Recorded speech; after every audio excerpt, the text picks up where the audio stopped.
We all know we should collaborate more with others, but a lot of us struggle doing it as consistently as we should. On this episode, how to make your work more visible so you can be more effective and open the doors to new opportunities. This is Coaching for Leaders, episode 397. Produced by Innovate Learning, maximizing human potential. Greetings to you from Orange County, California. This is Coaching for Leaders, and I'm your host, Dave Stachowiak. Leaders aren't born, they're made. And this weekly show gives you access to the practical wisdom that will empower you to become a better leader. I think almost all of us have had that desire to make our work more visible and to be able to collaborate more effectively with others, to be generous, to do so many of the things that we talk about regularly in the Coaching for Leaders community. And yet, we all run into the daily challenges of organizational politics, of not being able to make the changes we necessarily want to make, even though the intention is there. Today's guest is going to challenge us with a framework that's going to help us to really take that first step, to be able to work out loud more effectively, not only for our own benefit, but for the benefit of so many others. I am pleased to welcome John Stepper to the show. John helps organizations create more collaborative cultures and helps individuals access a better career and life by spreading the practice of working out loud. He developed Working Out Loud, a practice that helps people to be more effective, access more opportunities, and feel happier at work. Over the last several years, a small movement has formed based on his self-published book, a TEDx talk, and a peer support method that spread to over 40 countries and companies like Bosch, Daimler, BMW, and Siemens. Today, he's helping people and organizations craft their jobs into something more meaningful by building relationships that matter. John, I've heard your name for several years, and I'm so glad to get to finally connect with you.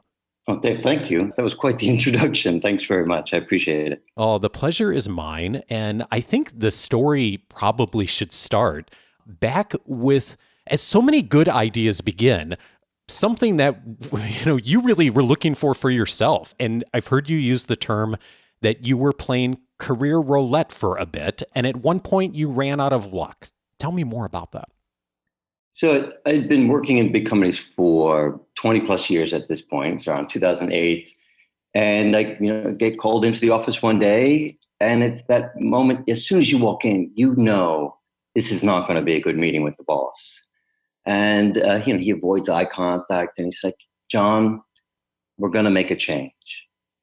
And I didn't really hear what happened after that, because what he was talking about was there's a reorg. My job was changed. I had to go find something else. And if I could find something internally, great. Otherwise, ... And I left that meeting, and I realized just how little control I had. That in a room somewhere, somebody decides, the lines on the org chart are going to change, or there's some other external factor, and your career changes, and your life changes. And you go home, you tell your wife, you tell your friends. And I thought about what would I do? And I realized I didn't even have the ability or the connections to take a next step. I'd have to get a headhunter, I guess, or a recruiter, so I could use their network. And it was that moment when I really decided I needed to do something else, something better than rely on a good boss or getting picked or luck to managing the rest of my career and life. And I did wind up getting a job inside the same company, but that was right around 2008 was when I started to look for a better way. And that became Working Out Loud. As you began, what were the first steps that you took that illuminated a better way? So 2008, social networks were starting to become a thing, even inside companies. There were organizations like Jive or products like Yammer. You could see that if you could take advantage of the capabilities of these tools, then it would be like the internet at work, that you didn't need a boss necessarily to determine how good or bad you were in a performance review. You could You could do that yourself. You could make your work visible, and the public feedback on it would be the best 360-degree performance review you'd ever have. You could also connect with anybody in the company. Because again, it's like the internet at work, right? People related to what you were doing, or people who were doing what you'd want to do that you could learn from. All of that was at your fingertips. And that's where I started. I started with the technology, thinking that that was the key. That if only we had these tools, then everybody would use them. And I started to use them myself to learn how to both shape my reputation, but to do it in such a way that wasn't about marketing or didn't feel fake, but was just contributing. And that led to connections, which led to projects and other opportunities in the company. One of the things I love about your work is there's so many core concepts that line up with so much of our community of being generous and growth mindset and building relationships. And the one that really leapt out at me that I think many people wish for, but they probably haven't thought as much intentionally about is something you said just a moment ago, which is making work more visible. Tell me more about what that looks like.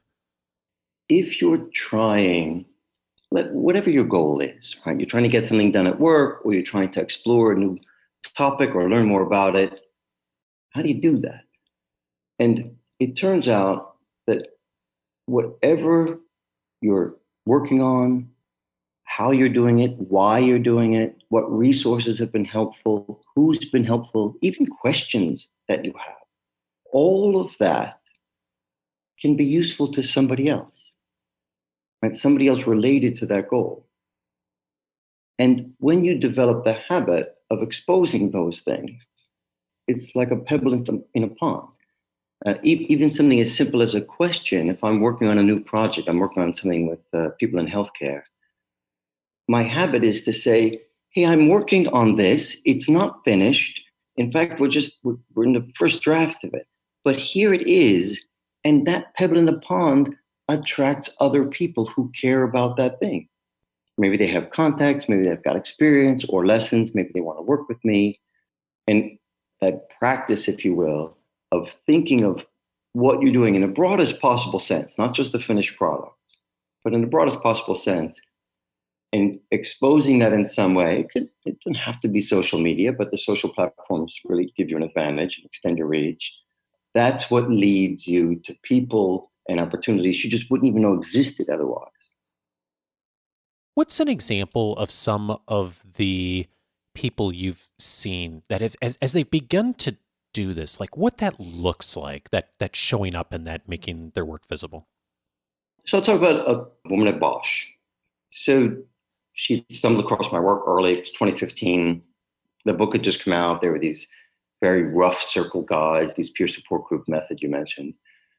And at first, it's just exposing that she's interested in it. So she would put something on LinkedIn maybe or on Twitter that she had come across it and she was reading it or that she liked it. That's how I got to know this woman in Stuttgart, Germany, right? I live in New York City. And that led to a phone call. Over time, she does some experiments inside and outside her company. And every once in a while, she'd share what happened, what worked, what she learned, what she might do next. And each one of those, it was like expanding the perimeter of her potential. Each one of those contributions that she made, right, just exposing what she was doing and why and what she learned, made other steps possible. And so eventually, at Bosch, it wound up spreading because she would share it internally as well. And then that got her a different kind of job at Bosch. Eventually, it connected her to other companies like Daimler and BMW, et cetera. It led to an HR award. And just last week, she was at the CEO's press conference where they announced the annual results. And Wow. She gave the talk before the CEO. Wow. And it's not to say that, you work out loud on some magic beans that all of a sudden you're successful. But what it does do is it gives you a different way to explore what's out there and earn access to it in a self-directed way.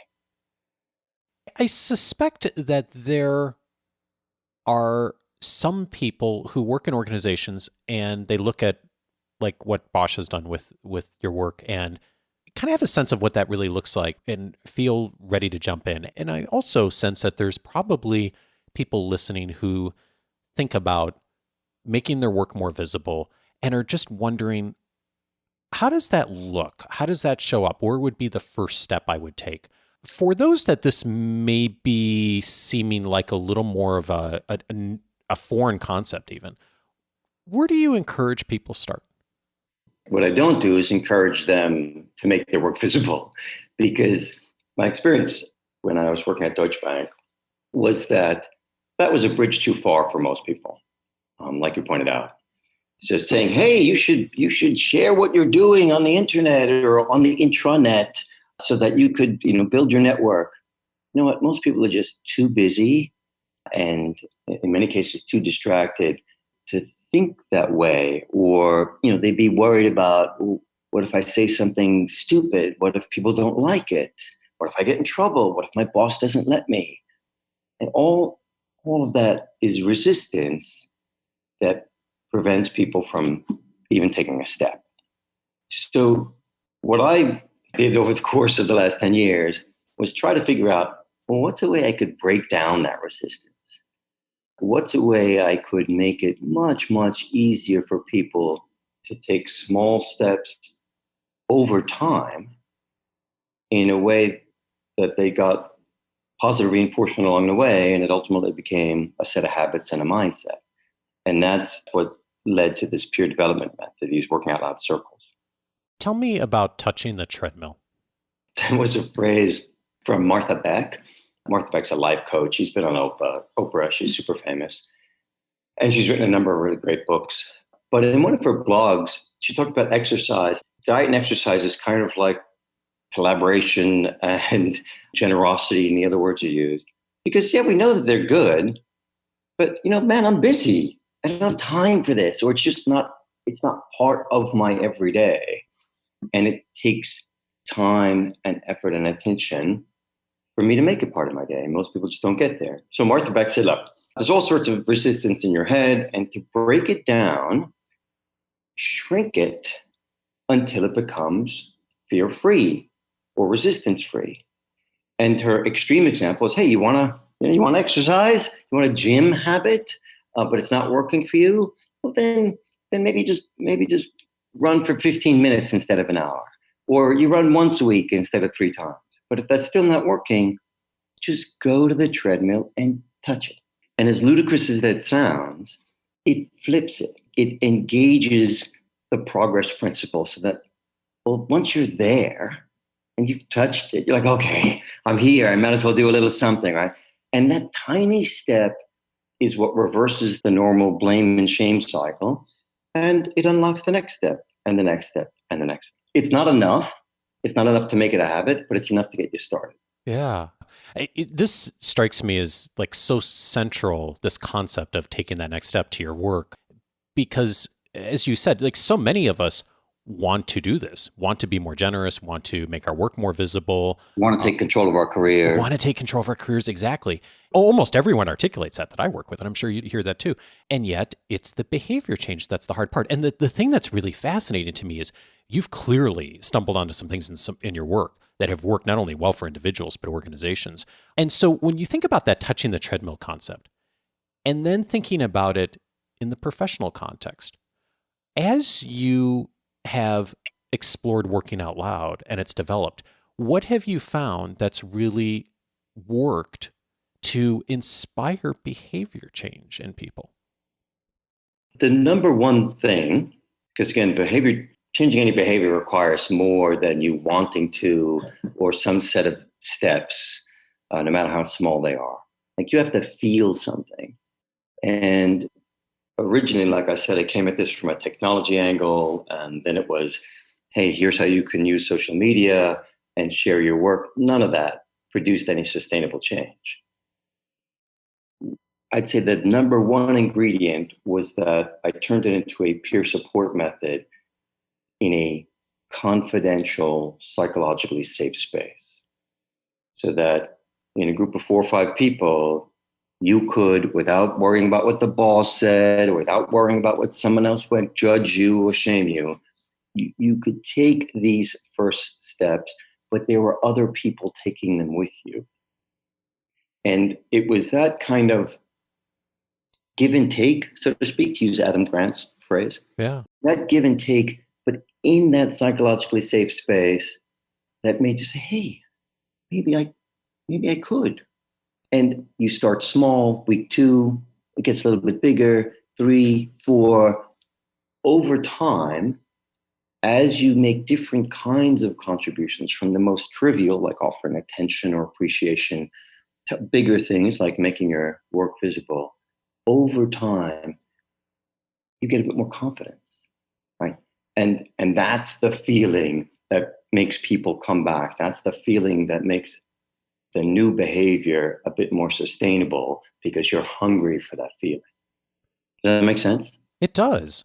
What is it about that community, that small group of 4 to 5 people, that brings that out that maybe doesn't happen with reading a book or going to watch a TED Talk or any of the other things that many of us do to try and improve our behavior? Well, look, you read any of the habit change books, right? One of the things for sure they're going to talk about is peer support. What peer support gives you is structure. So there's a time and a place that we're going to show up and have our little working out loud meeting. It gives you shared accountability, like, oh, we're supposed to do this exercise and I know they're going to talk about it, so I need to do that thing. And it gives you support, both emotional, but also other kinds of support related to the steps that you're trying to take. And that combination of things, again, it's not enough just to be in a peer support group, but if you combine these ingredients in the habit change soup of small steps, peer support, celebrations along the way, feedback and along the way, so that you feel like you're making progress, combined, these can lead to a shift in both your habits, but also in your mindset. But it's that people to people give and take that you experience in that circle that make the difference. And my sense is that it's less about, and perhaps not even at all in the structure of the group, like what is discussed or what the goal is or what the movement is people want to make, but that where the intention really is on the structure, creating the space and the movement forward, so that when people come together and work as collaborators, that they're able to support each other and going wherever each of them need to go, that's going to help them to work out loud more effectively. Like, yes and no, because, and this is, people are messy, so there's not just one formula. My own experience was, if you put 4 or 5 people in a room and then they look at each other and like, well, what do we do? What is it exactly we're supposed to talk about? And it's actually a level of discomfort that they'll experience. Who's leading the group? Who's the facilitator, right? Yeah. Who's running this meeting? What I wound up doing over time was to give people enough structure inside that session that gives them permission to take a step. So there are specific exercises every week. So it's not a free-form support group. Those have a place, but this is more of a curriculum than a free-form support group. And the guide now allows this team, the self-organized group or circle, to take steps that most people would not take on their own. So it's this balance of structure and discussion and freedom. And hopefully I got that balance reasonably right. What's really fascinating too is that so many large organizations have adopted the Working Out Loud framework and are utilizing. Yeah, I didn't expect that. Yeah, I know, it's really amazing. And I'm curious, as that started to happen, what does that look like within an organization, of not only the groups coming together, but also what's coming out of that for them? So when I wrote the book, I really just wrote it because I felt I had something to say and I thought it could help other people like me who wanted a bit more out of life, but didn't necessarily know how to explore that.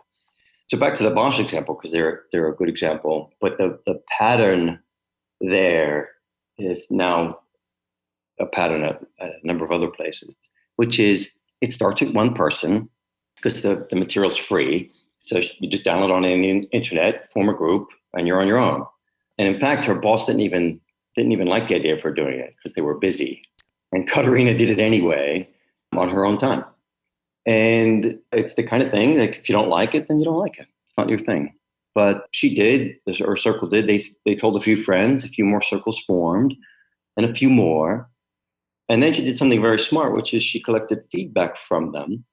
Again, it's just a grassroots movement, right? That's all it is. There's no budget, there's no permission, no manager, just a little grassroots movement. But she collects some feedback and she goes back to her boss and others and says, here's what people say. And they're like, oh, well, that's interesting. Maybe we should do more of that. And that leads to an event and more circles. And then over time, she's able to take the kind of the visible, again, that theme, she's able to take what she's made visible, the testimonies of these people who've been through it, and now she's able to get kind of institutional support from HR onboarding or culture change or other programs. And that ultimately led to sponsorship from the board. Wow. And that in and of itself is an element of really working out loud, of taking that feedback and what people are saying and making it visible within the organization. Right. Now, it turns out, again, what I didn't expect is that this practice is very work friendly, right? Because every company and every PowerPoint deck is talking about collaboration and innovation. And if only we could be a learning organization and tap into what the company knows, et cetera, et cetera, et cetera. It's the same themes for over 30 years that I've been working. And it's not bad. Like the programs that they have in place typically are very good at raising awareness. They have all the right words, but what's missing in these corporate programs tends to be any kind of actual behavior change, right? People need help with that, except people are messy and behavior change is hard and it doesn't fit neatly into a program.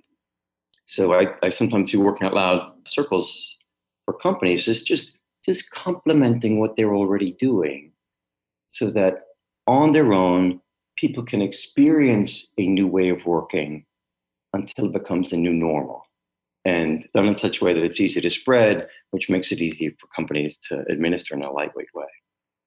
If you think about some of the people at some of the organizations and what that behavior change looks like what do they say when it starts to come together? So let's go back to what makes you change anything as an individual. It's not because that there's a burning platform that the boss presented in the town hall. It's not because there's digital transformation and we need to active, right? All of those things might be true. They're just not enough to motivate me. They're not about me. So most behavior change comes from some kind of intrinsic motivation. And a book that I'm sure all of your listeners have read by Dan Pink, Drive, really summarizes this very well. We all have the same intrinsic motivators: autonomy, mastery, purpose, a need for control or self-determination, for competence, for getting better at something, and for connection to purpose or to other people. And that's what this taps into. It says, hey, I'm in this circle. No one's telling me what to do, number one. I choose a goal. And over these 12 weeks, I decide who to reach out to, what kinds of contributions to make. I'm learning both from the people in this group, give and take there, but also in the give and take in my new and growing network. And then I feel something, right? That exchange that Adam Grant talks about leads to a deepening sense of trust and relatedness. And now people get it. Now people say, I see. If I can determine how I work, and you use the word job crafting, which is absolutely relevant here. I can determine elements of my job, whether it be tasks or relationships. And then based on that, I can learn things that are under my control. I can develop this sense of connection. And once you feed those big three intrinsic motivators, then people will do it on their own because they want to. And that's exactly what the company wants you to do. They don't want you to wait for instructions anymore, right? That worked for 100 years, but now it's like, no, please, would you figure it out on your own? Yeah. And in order for them to do that, in order for them to develop this sense of agency after decades of being told not to, you need to feed those big three intrinsic motivators. And working out loud is one way to do that. The word that's coming up for me, I'm thinking about Daniel Pink's work and what you're doing, is giving people agency over those internal motivators that we all already have, and giving them the agency and the framework to be able to, and a bit of the permission and the structure to say, hey, I'm going to jump in and follow that and do something really great with that, as opposed to doing a top-down approach. Right. Something I wrote about today was in a manufacturing environment, was another great book for your readers if they haven't come across it, is Everybody Matters. It's about a manufacturing company called Barry Waymiller, and it's written by their CEO. And why I bring it up is that, well, what does agency look like in a manufacturing environment? Right, like that's highly prescribed. It's all about lean manufacturing and squeezing out cost and error. And what the book did a good job of is showing that, no, these are people, right? And people need those big three. So in a manufacturing context, that means, hey, I have a voice. Like, people listen to my ideas about how to make it better, about how to make our products better. And the give and take in the factory is absolutely different than the give and take maybe at the headquarters. But it's the same underlying kind of principles or elements that make people feel better and feel more motivated. And I love that we can come at it not just from the research angle or from companies like Bosch, who are kind of 400,000 person companies across the planet, but even from a manufacturing environment where people don't have email addresses or social intranets. The same principles apply. And I hope to do work with groups like that as well. I'm conscious of you having said the word grassroots a few times. And so I'm not sure if I'll ask this question the right way, but I am curious, because I know there are people, part of our community, who are hearing this and thinking, gosh, I would love to see the people in my organization, in my department, to start something like this, maybe even start a Working Out Loud circle. And I'm curious, John, what you've seen for leaders who want to make the invitation to begin to open up the space, but are conscious of, like, I don't want this to be a top-down thing. I really want to give people agency. Where do you suggest they start? That's a good point. The feeling, when it works, the feeling should be that it is employee-led, but ultimately management-supported. BMW is a good example where just people, one guy worked in IT purchasing, a lady was a project manager, and they just formed circles, spread a few, wrote about it on their intranet, and a little grassroots movement forms. Same thing, like Katarina at Bosch, they make that visible, that leads to an event, and now they've got 500 people in an auditorium with the CEO of Rolls-Royce talking about it, right? That's a very different feeling than if that CEO told them they needed to do this as part of the new culture program. Right. So what I would suggest for leaders, two things. First, in the very beginning, it's simply allow for these kinds of lightweight experiments to go on. So if someone's doing it, say, that's great. What did you learn? It's good to see that we're trying different things because the world of work is changing. And so by all means, we want to be that kind of a place that does these small experiments and learns and adapts. And then as it gets a bit bigger, even leaders can work out loud, like no matter where you are in a hierarchy, offering contributions of attention or appreciation or your opinions on what's happening and why. All of that signals to the rest of the organization that it's safe to do that they won't get in trouble. And I've used that phrase, which is a bit jargony, of psychological safety multiple times. But in the nice Google research about what makes for an effective team, that keeps coming up. And Amy Edmondson did some great research on this as a top factor in the performance of any group. And what we're trying to give people is the space to experience that. And leaders can add to that by signaling that the behavior is safe just by their own contributions. And then it becomes management supported so that you could reach more people and the resistance is lowered even further. Well, and it gets back to what we were talking about earlier of that safety of there's that there's organizations where this would be, immediately embraced. And then there's organizations where there's not as much of that psychological safety. And, No. what we can do from a leadership standpoint to provide the environment for a bit of that so that there is the invitation to be able to lean in and to do a bit of this. And for those who are listening and thinking, hey, this would be a really great model for me to introduce into our organization, or maybe there's something I want to run with on this, what's a good starting point for them? Well, first I'll tell you what not to do. So the mistake that I made was that I tried to appeal to everybody. And that's a waste of time. When you're starting out, please don't waste your energy trying to convince everyone, here's the better way, right? I would evangelize things. I would try and teach them, forget that. Try and find 4 other people, right? Maybe form one circle, 2. Look for the early adopters. And it's back to your touch the treadmill metaphor, that start small, frame it as an experiment, and just try to reach the people like you who are a little bit open, they're curious, and they'll try it with you. And then try another one. And then, like Katarina, see if that could spread to a few. And only when you have some kind of critical mass, as you have your own little grassroots movement, then you might consider collecting some evidence and showing folks who might be in that second or third wave. But for sure, try it yourself. Find some other early adopters. That'll be your best way to evaluate how or if this kind of things applies to you and your organization. And if it does, then just keep going in kind of concentric circles until you find more and more people until you have a critical mass. And then there's a whole working out loud community that would love to help you to go even further.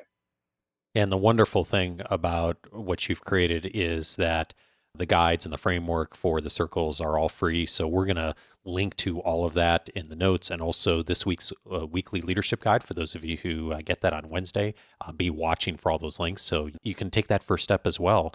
John, I am curious, as you've done this work, one of the questions I often ask of leaders and influencers is, where they failed? Because leadership is, of course, about learning and about growing. I was afraid you were going to ask me that question. Yeah, indeed. As you've dived in to this work and gone down this journey yourself, where have you failed in the last few years? I joke that there's a long list of things that, particularly as I'm doing what I'm doing now, I haven't done this before. Start my own business in my 50s. Like, who does that?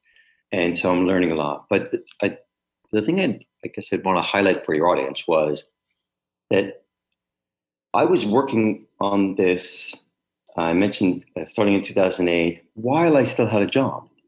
So that was very safe, right? It gave me a chance to experiment, to explore, all as part of my job. But in 2016, I worked in a bank, and the banking industry is crumbling. And then around the layoffs, I'm one of them. So now, unlike 2008, it's not a threat, it's not a possibility, it's the real thing. Except in 2016, I had been working out loud for several years. Right? So instead of the shame and humiliation of being laid off, instead of the updated LinkedIn post, looking for new opportunities, can we have coffee? Instead of that, I had, in a sense, made my own luck. And I had a network of people who knew what I did, who cared about what I did. And so I had opportunities. So the month after I got laid off, I was on a plane to Germany. I gave a talk at Bosch. We started to do some work together. And that gave me the confidence and at least a chance, wasn't guaranteed, but at least a chance of doing something else. And that for me was what I mean by self-determination. I got laid off and I didn't have to wait to get picked by somebody else, by a headhunter or another boss or another company. I was able to take steps on my own because I'd been working out loud along the way, and that increased the odds for me. And so that contrast between those two events in 2008 and 2016, I think people can relate to. I really do hope that that's what I offered other people, is the chance to just take a bit more control, to give themselves access, to earn that access to other possibilities that might help them realize a bit more from work and life, whatever that means for them. I've heard learning described as not repeating the same mistakes. And it's really interesting hearing your story of you essentially had almost the same thing happen to you twice, once in 2008, once in 2016. In 2008, you recognized, gosh, there's so much more that I need to do. And when a very similar thing happened in 2016, you were in a very different place. And it's so inspiring to see what you did through that initial failure and responded and created something that not only has been helpful to you, but has been helpful to so many others. Yeah, certainly, thank you.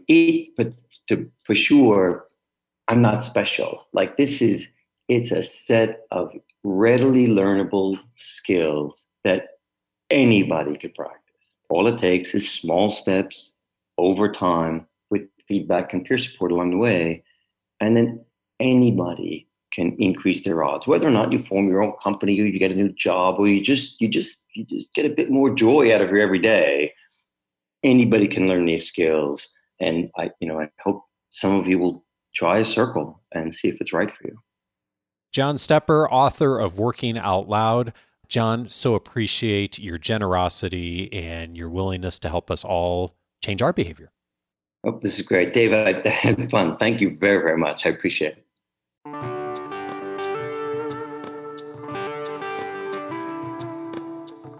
Thank you, John, for inspiring us all to work out loud. So much more in the show notes, including the link to download my highlights from John's book, Working Out Loud, a ton more in there. And of course, the link for starting a Working Out Loud circle. As we mentioned in the conversation, a ton of resources that are available for free for you and others in your organization who are thinking of doing something like this. In addition, a number of past episodes that relate directly to our conversation today. We mentioned the work of both Adam Grant and Daniel Pink. They've both been on the show previously. Adam Grant on episode 238, talking about how to be a nonconformist, and Daniel Pink most recently on episode 332, the scientific secrets of perfect timing. In addition to those two episodes, several other episodes that relate directly to our conversation today on behavior change and doing it in collaboration with others. Episode 337, 6 Tactics to Achieve Extraordinary Performance. It was one of the most downloaded episodes last year with Morten Hansen.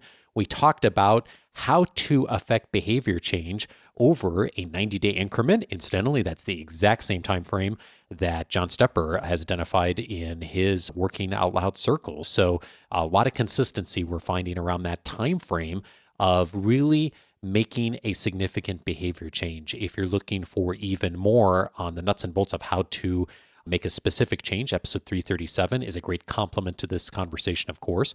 Also, I'd recommend episode 376, How to Become the Person You Want to Be, with James Clear. We talked about his new book, Atomic Habits, and some of the recent research out there now on how to really form a new habit. A great complement, again, to behavior change and helping you to become more of the person you want to become by your behaviors. Episode 376 is where to go for that. And then I would be remiss if I didn't mention the recent conversation with Priya Parker on episode 395, How to Create Meaningful Gatherings. That's really what John has done in his work, is gathered people together with a clear purpose and a framework. And he stepped into that power that we all have when we bring people together and take on that role as host. And Priya Parker really inspired us to do that. So a lot of alignment there as well. Episode 395 will get you thinking that way too. I hope you'll check out all of those and other episodes that may be of value to you as well. Just by going over to coachingforleaders.com, you can activate your free membership, search the entire catalog by topic since 2011, access the free audio course, the weekly leadership guides coming on Wednesday, the member casts, my own personal library. There's a ton more inside the free membership, all of it available completely for free. Go over to coachingforleaders.com to access it all. Next week, I'm glad to welcome Julia Taylor Kennedy to the show. She is from the Center for Talent Innovation. She's going to be helping us to discover what we gain from sponsoring people. I think you're going to enjoy that conversation a bunch. It gets past what we traditionally think about of just mentoring. How do we move to sponsor? See you next week for that. Take care.